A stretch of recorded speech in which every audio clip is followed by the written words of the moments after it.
Eto na mga idol, pinalitan nga ng Phoenix Fuel Master ang kanilang dating import na si McKins dahil nga sa hindi naging maganda ang performance nito sa kupunan.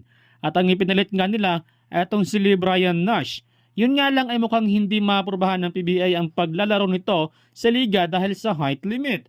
Sa sukat kasi ng height ni Brian Nash ay umabot sa 6'6" ang kanyang height at pasok nga ito sa height limit ng PBA. Kaso nga lang ay may counting sobra. Ang sukat kasi ay sumobra ito ng 3'8".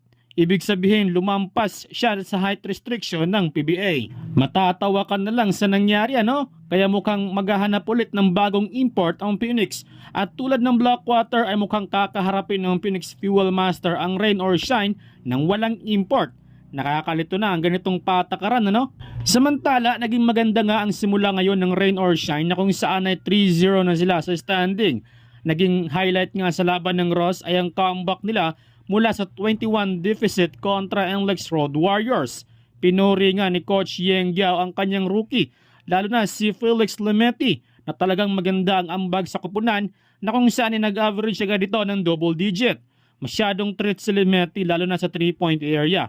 Habang si Kylan Chongson naman ay talagang maasahan mo, maopensa at depensa.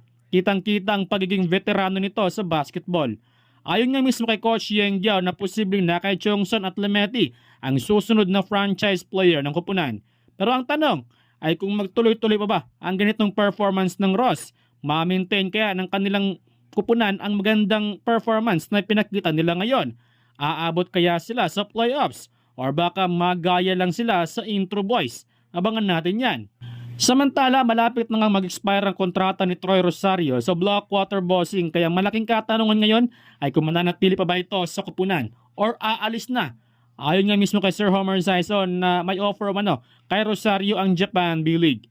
Pero ayon sa source ay mukhang interesado ang Barangay Ginebra dito kay Rosario upang magapan ng posisyon na iniwan ni Jamie Malonzo na nagpapagaling pa mula sa kanyang injury. Struggle kasi ang Ginebra pagdating sa power forward position. Sa tingin ninyo mga idol, posible kaya sa Barangay Ginebra itong si Troy Rosario? Pag-usapan natin yan sa ating comment section.